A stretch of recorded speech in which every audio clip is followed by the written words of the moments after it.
Mi nombre es Juan Carlos Parodi, soy un socio relativamente nuevo. Realmente me siento honradísimo de pertenecer a esta institución y espero que ustedes no se hayan arrepentido o arrepientan, sobre todo la gente que me presentó, de que yo esté aquí. Yo soy cirujano, pero hoy voy a hablar de un tema que no tiene nada que ver con la cirugía. Me comprometí con algo y lo sentí como propio y quiero compartirlo con ustedes, porque creo que es un problema real, es un problema de humanidad y una falta de respeto por el derecho de los niños, y sobre todo porque hice la proyección en el futuro de las tendencias actuales, que lo hice en la Universidad de Michigan, que yo pertenezco a la cátedra de investigación, e hicimos una proyección del crecimiento demográfico argentino y la posible calidad de gente que vamos a tener en el futuro. Bueno, no vamos a hablar de lo que es la pobreza. La información la recogí de organismos nacionales e internacionales. Leí mucho de las mejores fuentes, sobre todo el efecto de varios factores sobre la capacidad cognitiva de los pobres. Y lo más importante, hice un trabajo en terreno que los quiero compartir con ustedes. Hoy sabemos que aproximadamente 30% de los argentinos son pobres, pero el 50% de los niños menores de 14 años son pobres. En los asentamientos el 73,9% de ellos lo son. ¿Qué significa esta cifra? Aunque ustedes no sean matemáticos, yo tengo 3 hermanos ingenieros y siempre me gustan las matemáticas, ustedes pueden ver muy fácilmente que si el 30 son pobres y el 50 de los niños, quiere decir que el crecimiento demográfico es una cosa que no es regular y que el crecimiento se hace a expensas de los pobres. Roberto Kachanowski estaba dando una charla y tomé una foto de uno de sus diapositivos que viene muy al caso. Él estaba mostrando qué pasó con las pensiones a madres con más de 7 hijos a través del tiempo, y demostró que una cosa realmente calamitosa, que cuanto más planes había más hijos y más pobreza. Las familias pobres tienen un promedio de 4,3 hijos por pareja y los no pobres 2 por pareja. Si ustedes hacen una simple progresión geométrica con estos números, en 3 generaciones los pobres generan 79,5 personas, casi 80, y los no pobres 16. Es decir, que el crecimiento de los pobres es 5 veces más que los no pobres. Una generación, los asentamientos, recuerden que es solamente de 16 años. Quiere decir que 3 generaciones es poco tiempo. Los invito a que hagan la progresión de esto con los datos que le voy a dar. En la década del 90 tuve la ocasión de trabajar en Imperial College en Londres para enseñar una técnica quirúrgica que desarrollamos en el país.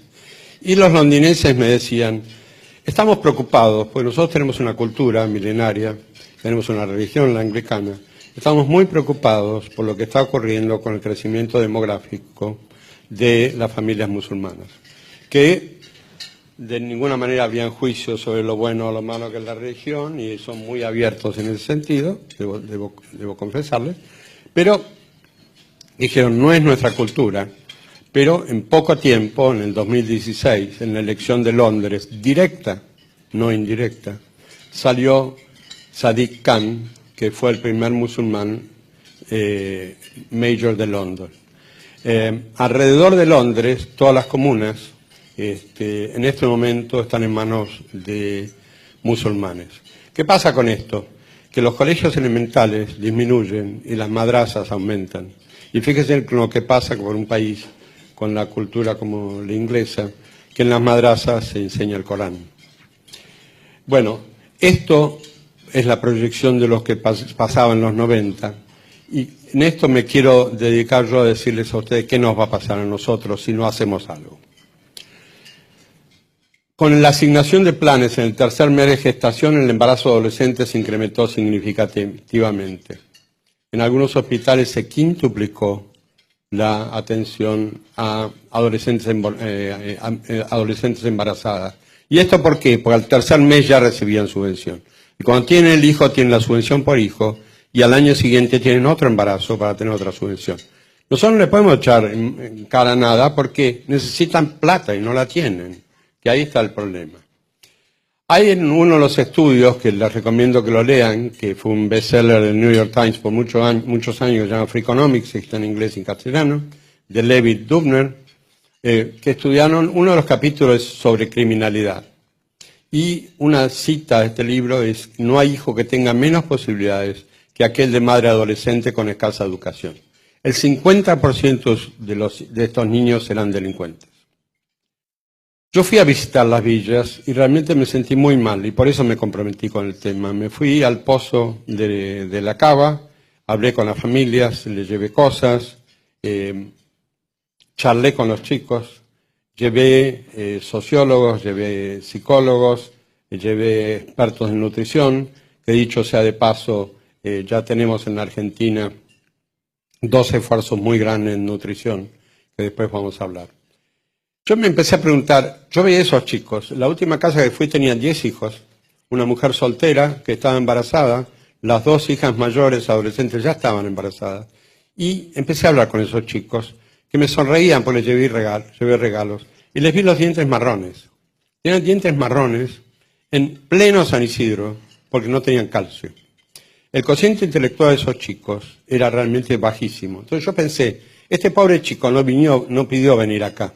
No tiene los mismos derechos que mi nieto, nadie lo defiende, y es realmente una aberración que pase hoy en día esto. Y lo hablé con Pose, le digo, esto no puede durar un día más, porque este chico ya tiene asignado su futuro, y no le estamos dando iguales oportunidades a todos, que es el principio de la justicia social. El otro problema es que, ¿qué pasa con los pobres? Los pobres generan más pobres, porque esos hijos no van a ser ricos. Raramente el hijo de un pobre, hoy en la Argentina, no será pobre en el futuro. Y a eso viene la progresión geométrica que le vamos a hablar en unos minutos. ¿Por qué el hijo de pobre será pobre? El cociente intelectual es menor. Esto es altamente conocido, publicado, y yo lo estudié personalmente. No es solamente la deficiente alimentación desde el embarazo. Cuando nace un chico de una madre malnutrida, ya tiene cociente bajo. La plasticidad del cerebro se produce dentro de los primeros 5 años. Hay un segundo periodo de plasticidad en la preadolescencia muy corto, pero esencialmente el cociente depende de la nutrición durante el embarazo y en los primeros 5 años. Además, estos chicos, que la mayoría son no deseados ni esperados, no tienen estímulos, tienen agresión física más del 50%, padecen polución auditiva, presencia de pandillas en su barrio, falta de afecto y uso del paco. Todo esto está publicado hasta en el Lancet, que es una de las revistas internacionales de medicina más respetadas, y la sustancia gris de estos chicos en volumen es menor, y la superficie de su cerebro también es menor. Ni que hablar de las conexiones interneuronales, que son muchísimo menores. El problema es que este déficit cognitivo, aunque ustedes lo recontraalimenten, es irreversible.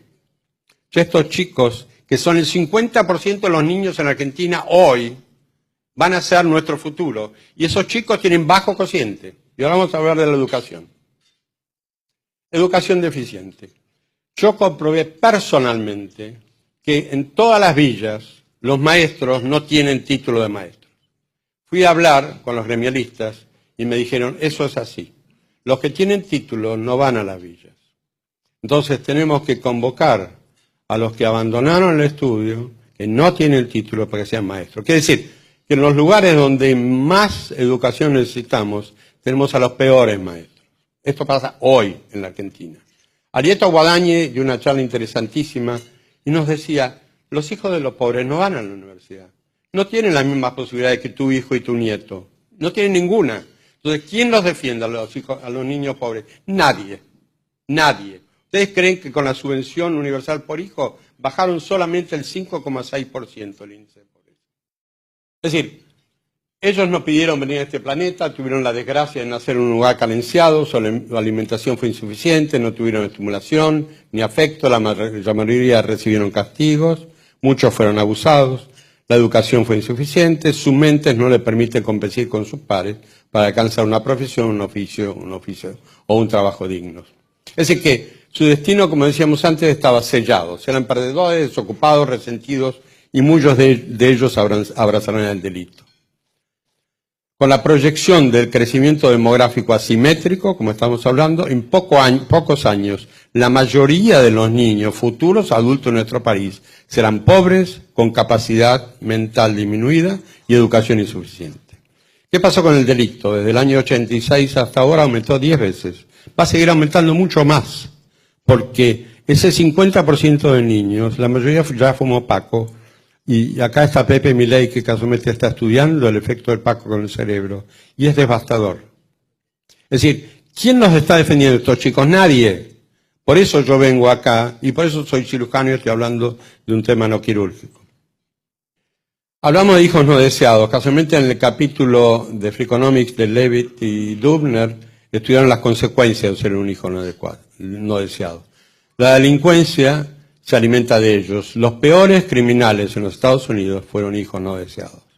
No hay que encarcelarlos ni matarlos, hay que evitar gestar hijos no deseados. ¿Qué hallazgos anatómicos hay en los estudios sobre estos chicos? Como les decía antes, menor superficie de la corteza, menor volumen de sustancia gris, el tiempo de plasticidad los 5 primeros años y el segundo periodo, como les decía antes, muy corto en la preadolescencia, que pueden recuperar muy poco de eso. Es decir, tenemos que hacer algo, y de hecho yo lo estoy tratando de hacer, y hay que hacer propuestas concretas. Los cirujanos somos gente de acción, porque si no lo hacemos se nos muere el paciente, y decimos, tenemos que no solo hacer propuestas, sino pelear por ellas y colaborar con ellas en lo que podamos. ¿Cuál es el problema? El problema obviamente es la falta de educación y la falta de conocimiento, y lo que sí tenemos que hacer es darle importancia al hecho de traer un niño al mundo. Hay que dignificar la creación de una nueva vida, darle la importancia que merece el bienestar y la felicidad de los niños. Y para eso se necesita fomentar la procreación responsable. Ustedes me dirán, eso es un iniciativo, en educación van a tardar 3 generaciones en aprenderlo. Lo que hay que hacer es hacerlo hoy. Como decía Kachanowski, aumentaron los planes y aumentó en forma exponencial y casi en línea vertical la cantidad de pobres. Acuérdense, 50%. 14 años o menos hoy en la Argentina, acá en nuestro país, el 50% son pobres. ¿Qué tenemos que hacer? Los incentivos económicos deben ser inversos. Las familias con 2 o menos hijos deben tener incentivo. Hay que suprimir los planes para futuras familias numerosas. Hay que suprimir la asignación universal después del segundo hijo. ¿Qué pasó en China? Ustedes habrán leído por años las hambrunas, que morían más de 10 millones, 20 millones, 30 millones. China, entre otras cosas, con los cambios económicos que hicieron, se hicieron capitalistas, etcétera, etcétera, pero dijeron, cada familia en la ciudad, un hijo. En el campo, 2 hijos. ¿Saben cuál es el índice de pobreza de China hoy? 3%. Nosotros tenemos 30%. Como les decía, la educación y alimentación a la que más necesita. Abadi y Margarita Barrientos realmente son 2 próceres argentinos que están trabajando en esto.